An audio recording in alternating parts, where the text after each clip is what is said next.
Simple pendulum has the periodic time t1 है, when on the surface of earth radius r है। अच्छा, यहां से यहां तक एक क्वेश्चन दिख रहा है बच्चों। क्वेश्चन है बच्चों 2 pi root of r upon g, right बेटा?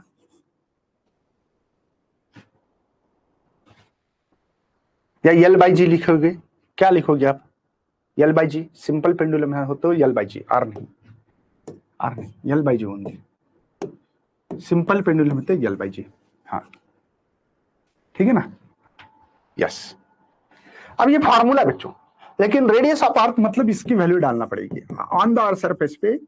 ये फार्मूला लगता है, करेक्ट है बेटा? तो t is equal to 2 pi root of, ध्यान देना अभी मैं क्या कर रहा हूं बेटा, L ये G, अरे क्या हो रहा भाई मेरा L बाई जी, जी का फार्मूला बेटा GM divided by R square की जगह पे यहां लिखता हूं, चलेगा बच्चों? ये पीरियड का फार्मूला बना है ऐसे, और इसको T1 बोलेंगे, इसको T1 बोलेंगे। चलो ये कंडीशंस हो गई। पीरियडिक टाइम जो है बेटा T2 है, taken is the height on the earth surface. देखो यहाँ पे थोड़ा सा मैं डायग्राम भी ड्रॉ करने में इंटरेस्टेड हूँ। ये यहाँ चल रहा है प्रैक्टिकल और इसका रेडियस R है। अब ये जो चल रहा है ना बच्चों, इनका कहना है कि ये जो पीरियोडिक टाइम जो गिन रहा हूं मैं, ये R सरफेस है, इसका रेडियस R है बेटा, और कुछ हाइट पे, और वो हाइट है h बराबर R के बराबर। पता है आपको?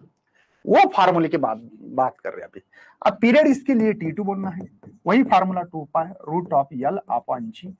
बट यहाँ पे जो G होगा भी, ध्यान देना, G का ओरिजिनल फार्मूला भी लिख के देता हूँ, GM divide by R plus H, ये फार्मूला इस्तेमाल करो।